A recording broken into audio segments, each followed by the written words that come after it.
Assalamualaikum. Welcome back to my channel. Oke, ketemu lagi di video kali ini sama aku. Aku mau sharing tentang pengalaman aku dan pengalaman anakku kemarin ketika naik pesawat tanpa didampingi oleh orang dewasa atau orang tuanya. Jadi kemarin perjalanan dari Banjarmasin ke Jakarta itu sendirian gitu. Berani nggak? Berani. Terus selamat sampai tujuan. Alhamdulillah, itu semua berkat pertolongan Allah. Awalnya sih memang sempat deg-degan gitu ya. Aduh, ini sampai nggak ya? Aduh, kalau ini ya alhamdulillah. Tapi dengan kekuatan doa kita serahkan semua gitu kan. Sama Allah gitu. Terus alasan aku kenapa anakku sendirian, karena memang aku dan suamiku masih ada beberapa tugas di Banjarmasin. Jadi anakku pergi sendirian. Usia anakku itu 8 tahun.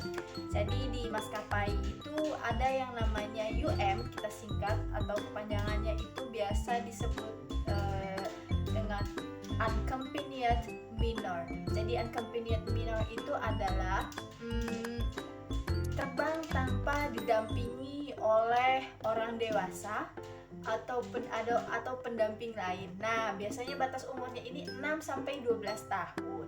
Jadi aku akan kasih tips-tipsnya. Silakan simak tips dari aku, tips sederhana ala aku gitu ya.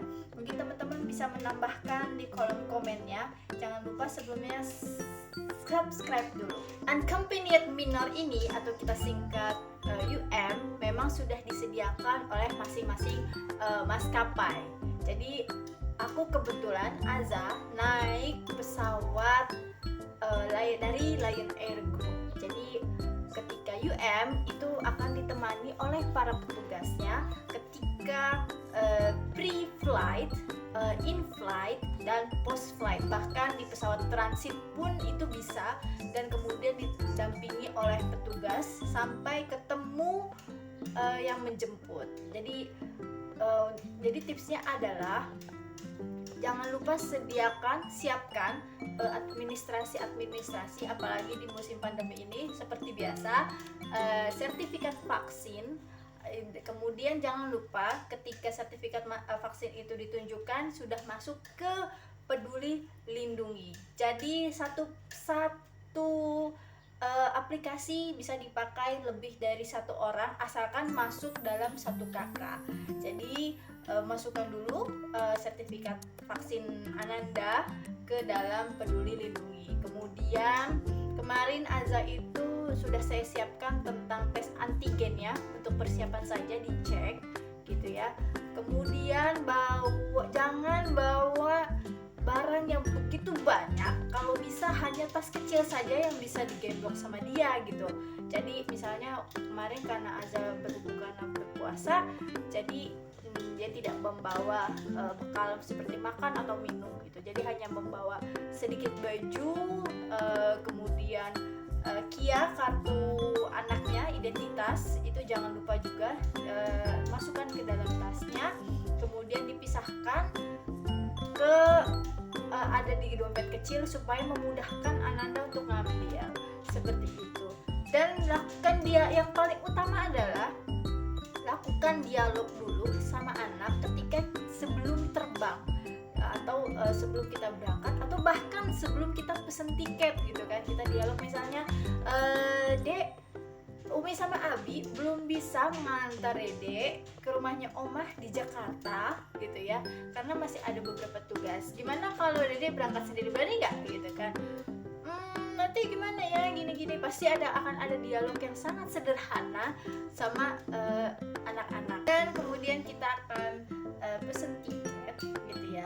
Nah, setelah kita dapat kode bookingnya gitu ya, dan sudah pasti kita akan berangkat tanggal berapa, jadi sehari sebelum berangkat atau paginya sebelum berangkat itu tes antigen dulu gitu kan. Nah, kalau bisa datang ke bandaranya itu 3 jam sebelum penerbangan. Kenapa harus 3 jam sebelum penerbangan?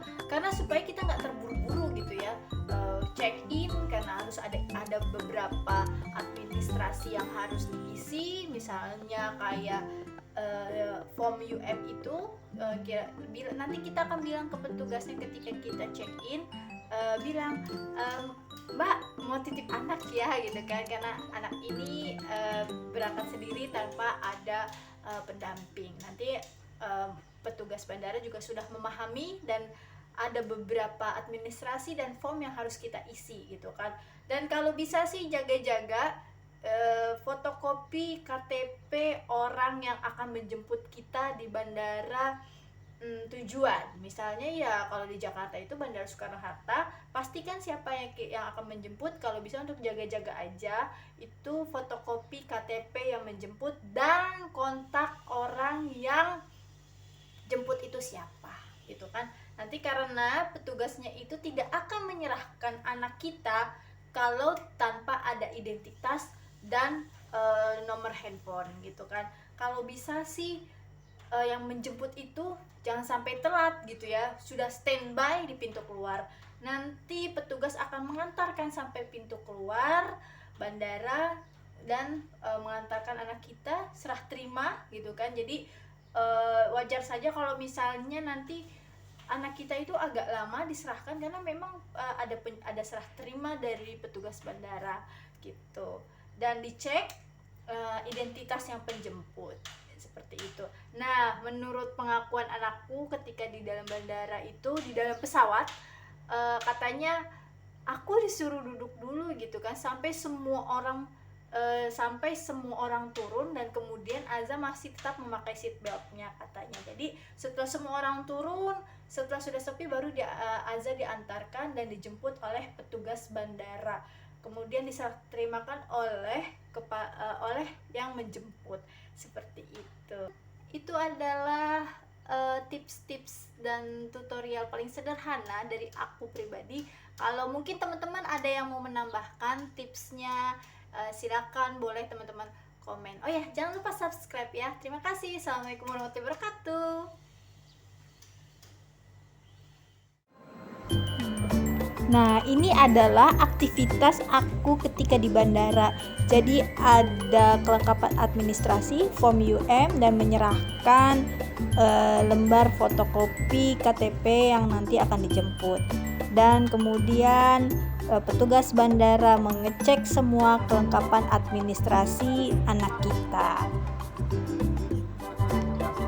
Kita boleh mengantar anak-anak cuma sampai pintu check-in, kemudian nanti ada petugas bandara yang mengantarkan sampai ke dalam pesawat.